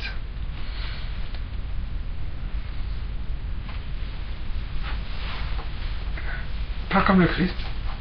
Extraordinaire quand même. Une panthère. Oui, parce que dans le livre de Jérémie, je crois que c'est le chapitre 42, ça fera, dit l'ours détruit tous ceux qui sont dans la forêt, le loup tous ceux qui sont dans le désert, la panthère ceux qui sont sur les chemins et aux abords de la cité. La panthère, vous voyez, c'est la cité, hein, c'est la cité terrestre. C'est l'humanité qui va être dévorée par la panthère. Et Jérémie dit, les taches qui sont sur la panthère, on ne peut pas les enlever. C'est la panthère, il y a des taches. Je trouve ça très joli, ce genre de Jérémie. Hein? Puis c'est vrai, le prophète Jérémie, magnifique aussi. C'est autre chose. Mais on a vu tout à l'heure avec le prophète Daniel, la panthère. Ah ouais? Avec les pattes comme celles d'un ours. Ah, l'ours, tiens. La ferveur d'un ours. L'ours, c'est pas très fervent. Et la gueule comme une gueule de lion. Ah, mais il parle comme le Christ. Ah, ça, c'est très très curieux. Et le dragon lui transmit, le dragon à cette idéologique, lui transmit sa puissance et son trône, et un pouvoir immense. Il y a donc une deuxième bête. On va retenir ça. Hein. Et l'une de ses têtes paraissait blessée à mort.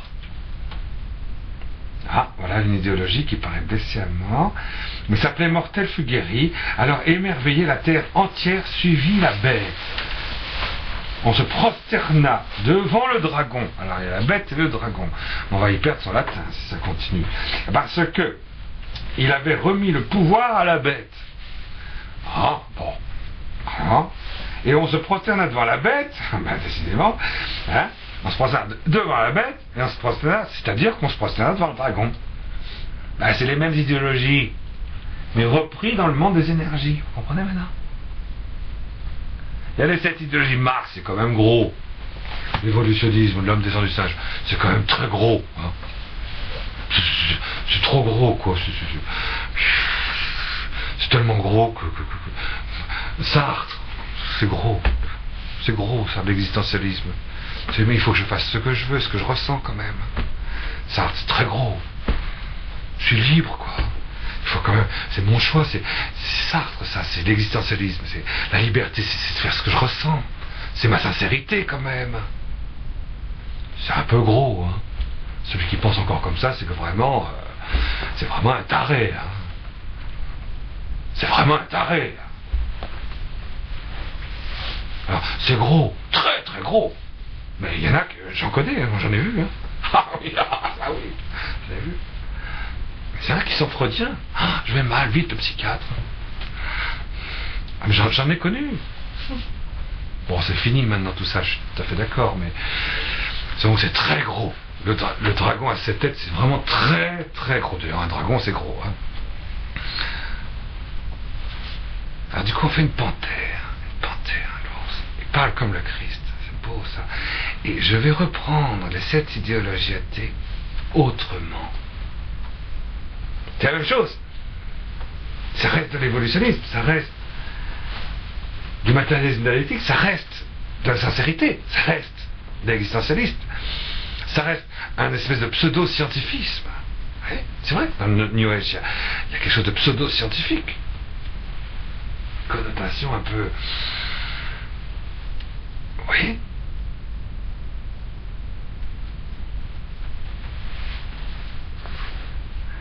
C'est la même. Alors, quand on se prosterne devant le dragon, ils se prosternent tous devant le dragon, et cette fois-ci, ça devient religieux. Ça devient une religion du Christ, des paroles christiques, sans Dieu, des énergies. C'est une religion, ça devient une intériorité, une réalisation spirituelle et mystique. On l'adore. C'est extraordinaire, ça. Hein. C'est dit noir sur blanc. Hein. Vous avez vu, hein.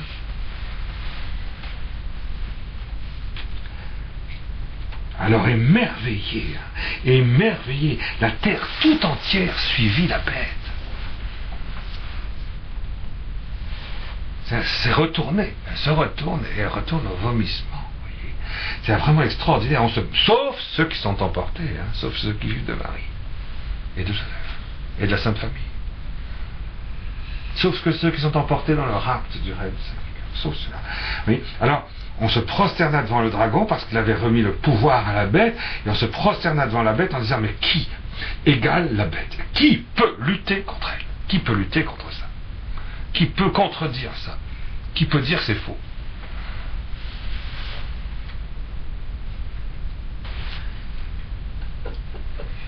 On lui donna de proférer des paroles d'orgueil et de blasphème. Le blasphème, ça veut dire Dieu n'existe pas. Hein? Blasphémer, c'est dire Dieu n'existe pas. On lui donne le pouvoir d'agir durant 42 mois, pendant 42 mois, hein? 1290 jours. Voyez, donc, en fait, c'est différentes couches, vous savez. Il y a 7 couches de 1290 jours, vous avez vu? 7 couches. En même temps, il y aura ça, en même temps, il y aura ça, en même temps, il y aura ça, en même temps, il y aura ça, en même temps, il y aura ça, en même temps, il y aura ça. Attends, c'est à croire que les 1290 jours, ils ont commencé, hein? Et non, parce que vous allez voir, il y a une autre couche qui n'y est pas encore.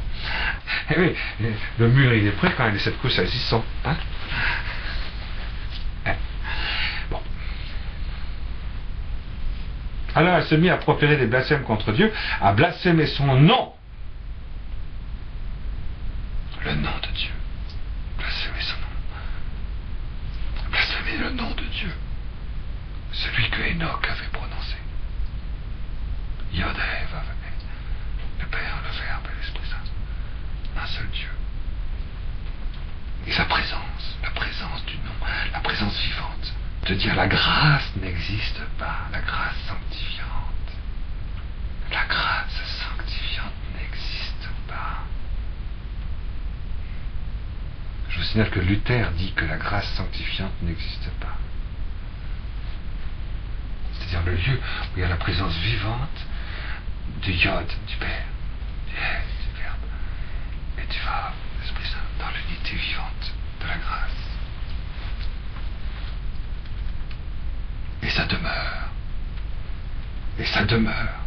Le corps mystique du Christ. Et ça demeure. Le cœur de Jésus, la blessure du cœur. Ceux qui demeurent au ciel. On lui donna de mener campagne contre les saints et d'en venir à bout et de les vaincre. Donc le démon, là, ici, celui-là, va pouvoir vaincre même ceux qui sont en état de grâce. Tu es baptisé, tu vas à la messe, même peut-être quelquefois tu te confesses, et tu es vaincu, séduit par l'Antichrist.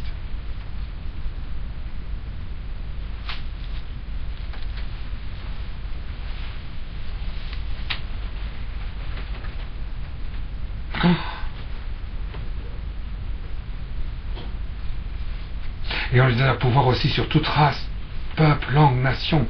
Et ils l'adoreront tous les habitants de la terre. C'est pourquoi? Parce qu'ils sont attachés à la terre. Si tu es attaché à la terre et que tu as la grâce, tu es foutu, tu es dans les mains de l'Antéchrist. Pendant ces 42 mois. Avant, tu peux rester en état de grâce. On n'y est pas encore, donc vous inquiétez pas. Si vous êtes encore attaché à des choses terrestres, votre propriété privée, c'est pas grave. Vous pourrez vous en sortir encore, c'est pas foutu, mais bon, je vous préviendrai, dès que les 42 mois, j'aurai pas besoin de moi d'ailleurs. Le coup de trompette tellement tonitruant que vous n'avez même pas besoin de moi pour le savoir que ça a commencé, 42 mois. Voilà. Donc, et ils adorèrent tous les habitants de la terre, dont le nom ne se trouve pas écrit dès l'origine du monde, dans le livre de vie de l'agneau égorgé. Celui qui a des oreilles qui l'entende. On retrouve ça la 8e fois. On avait entendu ça, les 7 églises, celui qui a des oreilles qui l'entende. La 8e fois, la 8e église. L'église du Christ, la 8e église. C'est ça, l'église du Christ. Les chaînes pour qui doit être enchaîné par le diable. La mort par le glaive pour qui doit trouver cette mort par le glaive. Vous voyez, les chaînes d'esclavage pour celui qui doit être au diable, et la mort par le glaive, c'est-à-dire la mort vivante de Dieu, pour ceux qui sont transverbérés. Voilà ce qui fonde l'endurance et la confiance des saints. C'est l'un ou l'autre. Transverbération. Ou esclavage de Satan. Je vis alors surgir de la terre une autre bête. Elle avait 2 cornes. Voilà une autre bête, une 3e. Écoutez bien ça, parce que je voudrais arriver à la fin du chapitre 13. C'est incroyable. Mais parlait comme un dragon. Elle avait 2 cornes comme un agneau, et elle parlait comme un dragon. Ça, elle ne parle plus comme le Christ, celle-là. C'est un agneau. Comme un agneau. Tiens, il est comme un agneau, lui, celui-là. Et puis 2 cornes, comme le Verbe, avec la puissance quelque part de la parole. 2. Non, il y a l'amour en plus, et puis douceur. Mais il parlait comme un dragon. Tiens, il parle comme un dragon. Il parle comme le dragon. Bon, très bien. Au service. C'est marrant, tous ces stratagèmes. Il y en a un, c'est le dragon, mais il parle comme le Christ. Et l'autre, c'est qu'un agneau, et il parle comme un dragon. Au service de la première, au service de la première bête. Il n'y a aucun compromis possible. Pourtant, il a bien parlé, écoute. Je m'en fous. Au service de la première bête. Mais il est pourtant gentil, m'en fous. Il parle mal. Au service de la première bête, elle en établit partout le pouvoir, amenant la terre et ses habitants à adorer cette première bête dont la plaie mortelle fut guérie. Elle accomplit des prodiges étonnants jusqu'à faire descendre aux yeux de tous le feu du ciel sur la terre. Ça, c'est extraordinaire. Et par les prodiges, le pouvoir prodigieux qui lui a été donné d'accomplir au service de la bête, cette nouvelle bête fourvoie les habitants de la terre en leur conseillant de fabriquer une image en l'honneur de cette bête qui frappait du glaive à repris vie. Tiens, voilà la 6e couche, tiens. Une image, tiens, l'image, mais l'image, attends, l'image, fabriquer une image avec du feu qui vient du ciel. Ah, je fabrique une image. Ah, très bien, oui. Ah, une image avec, par un prodige étonnant qui fait tomber du feu, l'énergie du ciel, du monde céleste, tu fais tomber du feu et tu fabriques une image. Donc ça nourrit ton imaginaire. C'est du feu céleste, si vous voulez, mais pour nourrir l'image, l'imaginaire, le monde psychologique qui est en toi. Le monde psychologique n'est pas nourri de la substance, transsubstantiation, mais dans une transsubstantiation. Hein. On m'a dit ça l'autre jour. Il y a un prêtre qui a fait expliquer l'Eucharistie. Il a dit voilà, transsubstantiation, laissez tomber. Maintenant dites transsubstantiation, parce que c'est sous le pain que Jésus est présent. Mais non, Jésus n'est pas présent sous le pain. C'est une transsubstantiation. C'est pas dessous. C'est lui. C'est une image, vous comprenez, l'Eucharistie, c'est une image. C'est une image. Transsubstantiation dessous. En dessous de l'esprit, en dessous de la vie contemplative, en dessous de la foi, il y a l'imagination, il y a le psychisme, il y a le psychologique. Vous voyez, l'image, notre vie psychologique se nourrit d'images. L'imaginaire se nourrit d'images. Quand on fait un cauchemar, c'est des images. Mais quand le religieux se nourrira d'images, ça devient métapsychique. Vous voyez, parce que quand l'image se nourrit du monde sacré, quand l'image devient sacrée, vous voyez, quand votre vie intérieure surabonde à l'infini de quelque chose de complètement sacré par l'imaginaire, dans le psychisme déborde, et devient métapsychique. C'est ça le métapsychique. C'est pas spirituel. C'est pas l'adoration. L'adoration, il n'y a pas d'imagination dans l'adoration. Il n'y a pas d'image dans la contemplation. Et il y a le mystère qu'on voit, on le voit, mais il n'y a aucune image. C'est pas psychologique. Vous voyez? Le monde métapsychique apparaît là. Oh, comme c'est beau, ça que c'est bien dit. Oh! Fabriquer une image en l'honneur de cette bête qui frappait de grève a repris vie, et on lui donne même de pouvoir donner vie, d'animer cette image de la bête pour la faire parler. Il y a même des messages. Oh! Donc maintenant attention au message. Et de faire en sorte que soient mis à mort tous ceux qui n'adoreraient pas l'image de la bête. Ah oui, si tu crois pas à mes messages, eh ben tu iras en enfer. J'en connais, hein. Par ces manœuvres, tous, petits et grands, riches ou pauvres, libres ou esclaves, se feront marquer sur la droite ou sur le front, et nul ne pourra rien acheter ni vendre s'il n'est marqué au nom de la bête ou au chiffre de son nom. C'est ici qu'il faut de la finesse, que l'homme doué de l'esprit, d'intelligence calcule le chiffre de la bête. C'est un chiffre d'homme. Son chiffre, c'est 6.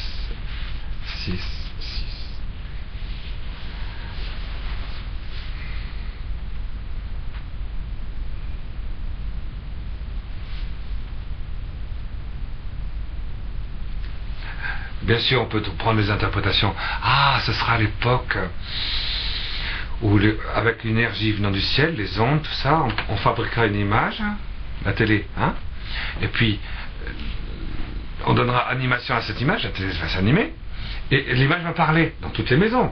Et tous, petits, grands, les femmes, les hommes, les esclaves, tous auront la télévision, et puis à l'intérieur de leur maison, et ils vont adorer l'image de la bête. Interprétation très vraie. Mais c'est une toute autre chose que l'interprétation de l'Apocalypse, parce que l'Apocalypse ne peut pas s'interpréter comme ça, vous comprenez bien. Bien sûr, ça fait partie de l'Apocalypse, de dire ce sera l'époque de la télévision. Mais c'est trop matériel, ça. Ce qui est spirituel, ce qui est divin dans cette révélation de l'image de la bête, c'est quoi? C'est que on va se trouver devant une mystique, se pourrait se faire une seule religion pour toute la terre, qui serait une mystique de l'image du Christ, de la réalisation métapsychique. Vous voyez? Parce que la réalisation métapsychique, elle se nourrit de l'imaginaire. Le monde psychique se nourrit de la mémoire, de l'imagination, du sens commun et de la cogitative. C'est ce que nous avons en commun avec les animaux. ce sont ces puissances de vie intérieure là qui seront mobilisées par la séduction du serpent, du dragon et de la bête panthère. Ils sont mobilisés, et puis des hommes, ça, ils vont conseiller aux hommes de fabriquer cette image. Donc la fabrication d'une mystique, la fabrication, et le réseau HARP rentre tout rentre dans le processus, vous voyez. Pour faire que les hommes deviennent mystiques. Mais une mystique de lumière, de beauté, de tolérance, enfin les 7 erreurs, quoi. Vous voyez? Et du respect de la vie comme étant quelque chose de ce qu'il y a de plus sacré, etc. Vous voyez? Mais à partir donc du sens commun, d'un cogitatif, de la mémoire sensitive et de l'imagination. Mais le cœur spirituel, l'intellect agent de la vie contemplative et l'innocence divine originelle de la liberté incarnée n'existent pas. Pour vivre dans ces 3 puissances de vie spirituelle, de la lumière surnaturelle de la foi, des torrents de la grâce sanctifiante, le nom de Dieu est blasphémé. Et enfin de la liberté elle-même, vous voyez, de la liberté spirituelle elle-même, de l'innocence divine, puisque c'est l'engendrement qui est écarté, l'origine et la fin. Donc vous voyez, une fois qu'on a écarté ces 3, qui sont les 3 dernières couches qu'on vient de lire, il ne reste plus comme puissance de vie intérieure que l'imaginaire, le psychisme, la sincérité, le ressenti, la cogitative et le paranormal. C'est tout. Ce qu'on a en contact avec l'animal. Donc on sera un animal religieux. Pour le coup, ce sera vrai. On sera un animal religieux. Mais on ne sera pas un homme religieux. Vous comprenez? Donc ceux qui tombent là-dedans, ceux qui vont tomber là-dedans, ils tombent vraiment dans l'image. C'est le monde céleste qui fait tout passer qui suractive l'imaginaire pour faire suractiver une vie intérieure très très très intense. Mais indépendamment de la vie spirituelle, de notre intelligence contemplative, de notre liberté d'adoration et de notre cœur d'amour, d'extase et de donation de vie. Et de ravissement. Oui, en dehors du ravissement, de l'amour, du cœur spirituel. Et évidemment, en dehors du corps spirituel, mais ça c'est lié à l'adoration. Celui qui ne pourra pas voir en lui, parce qu'il n'a pas les 2 ailes du grand aigle, l'adoration et la contemplation, il n'adore pas, il ne pourra pas voir du dedans de lui, dans la Sainte Famille glorieuse, la mise en place du corps spirituel. C'est impossible, évidemment. Donc pour échapper aux 3 bêtes, et on va voir qu'après il y a encore d'autres bêtes, la bête de la mer, la bête de la terre.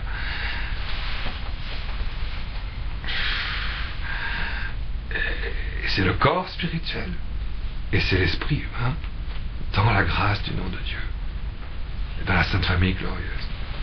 Ça fait les 3. Et de l'autre côté, si vous n'avez pas ça, c'est l'image. Alors vous êtes marqué, vous pensez comme l'Antichrist, 666 sur le fond, ça veut dire vous pensez, sur la tête, ça veut dire vous pensez comme l'Antichrist, et 666 sur la main, ça veut dire vous agissez comme l'Antichrist. Et personne ne pourra rien acheter ni vendre. C'est vrai qu'à l'époque de l'Antichrist, personne ne pourra acheter ni vendre sans avoir le microchip, le mesh block, ou l'implant bioélectronique, si vous savez. Ça c'est vrai, c'est pas l'interprétation principale, vous comprenez. Mais c'est vrai aussi. Mais c'est très très loin d'être l'interprétation principale. Bien sûr qu'il faudra refuser à tout prix de recevoir l'implant bioélectronique avec 666 dedans. Alors c'est vrai c'est vrai, mais c'est ça qui est difficile avec le livre de l'Apocalypse, c'est que nous aujourd'hui on est très handicapés parce que on voit la réalisation matérielle là sous nos yeux arriver, et du coup on est tenté de s'arrêter là, alors que jusqu'à maintenant dans l'Apocalypse justement on était dans l'interprétation essentielle, vous voyez, terminale, finale, surnaturelle, et on n'était pas arrêté par ces histoires d'implants, tout ça comme aujourd'hui, vous voyez, ou de télévision. C'est pour ça que l'Apocalypse, il faut faire attention, c'est le corps mystique de Jésus et ça vient du ciel. Donc on est en dehors, effectivement, et on comprend la différence entre le monde spirituel et le monde des énergies, le monde métapsychique. Les anges du ciel ont chassé les démons. Ils sont tous venus dans notre univers, les démons. Et donc leur seul but, c'est de coopérer avec tous les éléments de vie et de matière qui sont sur la terre pour produire à l'intérieur des petits de l'homme le blasphème. Et ce blasphème, c'est de sortir de l'image et ressemblance de Dieu tout en ayant l'impression d'être entièrement divinisé dans l'amour de Dieu. C'est métapsychique, si vous voulez. Et pour ça, il faut vraiment couper toute liberté intellectuelle. Il faut que les gens deviennent bêtes. C'est très important pour le démon, que les gens deviennent stupides. On dit bien, mais pourquoi la bête? Abêtissement. Et c'est vrai que la télévision joue un rôle très important. Il n'y a aucune recherche de la vérité. C'est la télévision qui l'a dit. Ah oui, mais si c'est pas la vérité. Ah, ça fait rien, c'est la télévision qui l'a dit. Ah bah, Patrick Poivre n'a pas dit ça. Ah bah oui, mais...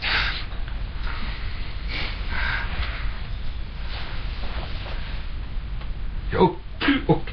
Vous sentez...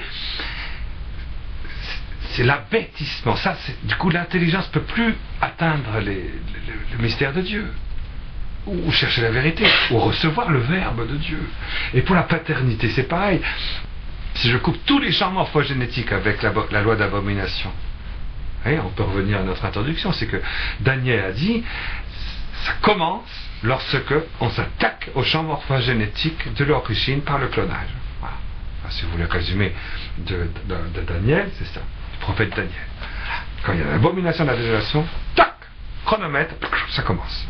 Pourquoi? Parce que tous les champs morphogénétiques de l'humanité vont être bloqués, anéantis. Métapsychiquement, c'est une technique extraordinaire. C'est une technique... C'est pas pour faire des clones.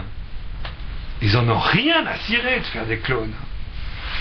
C'est uniquement pour briser à l'intérieur de la vie intérieure de tous les êtres humains, tous les champs morphogénétiques et collectifs de l'humanité, pour sortir, j'allais dire, de leur ego et rentrer dans l'adoration. C'est strictement impossible quand il y aura cette espèce de chakra originel qui sera brisé. Le démon pourra rentrer dans l'innocence divine originelle de chacun d'entre nous. C'est le seul but du clonage. Il n'y a pas d'autre but du clonage du côté de l'humanité. L'autre but, c'est de donner une grande gifle au Créateur. Directement. Mais le démon ne ferait pas ça s'il n'avait pas un résultat très important. Et ce résultat très important, c'est précisément qu'il ne puisse plus y avoir possibilité d'adoration.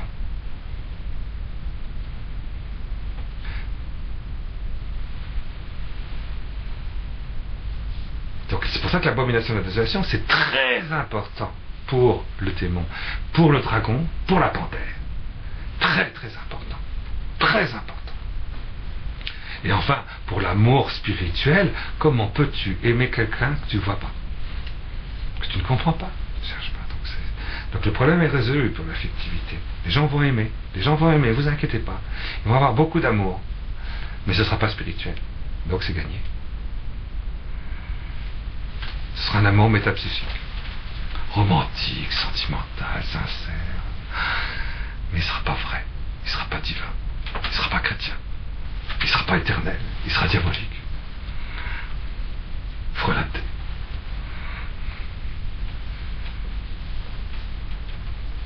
L'Apocalypse montre ça, vous voyez, que l'enjeu, il est là, dans la contemplation et l'adoration. Voilà l'enjeu. Et maintenant, la protection mise en place du corps spirituel. Et maintenant, le signe, l'infaillibilité. Les deux témoins, la conversion d'Israël, l'Eucharistie, Marie et Joseph. On l'a vu ça, les 5 signes. Les 5 repères.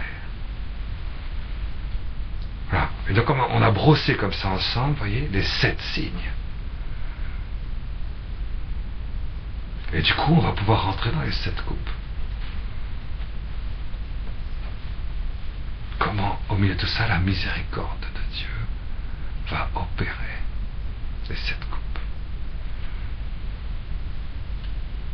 Grâce à ceux qui sont restés fidèles.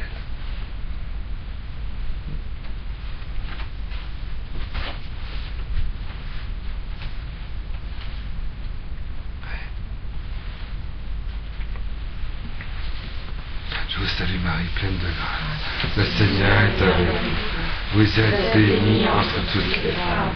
Et je suis le fruit de vos entrailles béni. Sainte Marie, Mère de Dieu, priez pour nous pauvres pécheurs, maintenant et à l'heure de notre mort. Amen.